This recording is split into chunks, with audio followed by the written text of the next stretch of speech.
नमस्कार मित्रांनो, big boss मराठीचं हे 6वं पर्व आता फिनालेकडे चाललंय. मात्र आता बिग बॉसच्या घरामध्ये नवनवीन ट्विस्ट पाहायला मिळतात. गेले 2 दिवस बिग बॉसच्या घरामध्ये प्रचंड राडे पाहायला मिळालेत. जसं की राकेशच्या डिव्होर्सच्या मुद्द्यावरती विशाल कोटियान आणि राकेश बापट यांच्यामध्ये जबरदस्त फिजिकल फाईट पाहायला मिळाले. दोघांच्या या अशा वागण्यावरती बिग बॉसने देखील त्यांना शिक्षा दिली. तर कालच्या एपिसोडमध्ये राकेश बापट हा थेट राखी सावंतवरती धावून गेला. आता याच्यावरतीच बिग बॉसच्या या 6व्या पर्वात झळकलेले आणि विलन म्हणून पुढे आलेले रुचिता जामदारने राकेश बापट याचा चांगलाच समाचार घेतला. या सगळ्या प्रकरणावर बोलताना रुचिता म्हणाली, सगळ्यांनीच एपिसोड पाहिलेत.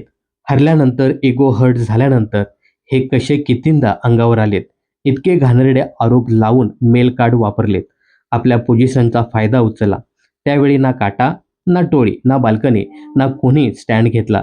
सगळ्यांनी मात्र डोळे बंद केले. तो ज्या प्रकारे म्हणजे राकेश ज्या पद्धतीने आक्रमक होतो, मी निगेटिव्ह असेन किंवा पॉझिटिव्ह, पण तुमच्या माहितीसाठी सांगते, माझ्यासोबत जेव्हा हे सगळं घडलं, तेव्हा अख्ख्या महाराष्ट्राने पाहिलं होतं.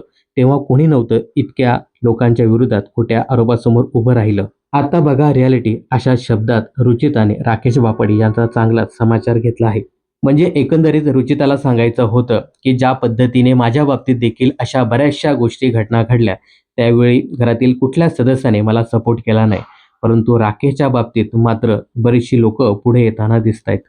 आता यामध्ये रुचिताने विशाल कोटियानला आपला पाठिंबा दर्शवला आहे. तर या सगळ्या प्रकरणावर तुम्हाला काय सांगायचं हे कमेंट्स करून नक्की सांगा. मनोरंजन क्षेत्रातील अशाच फिल्मी अपडेट जाणून घेण्यासाठी चॅनलला सबस्क्राईब करायला विसरू नका.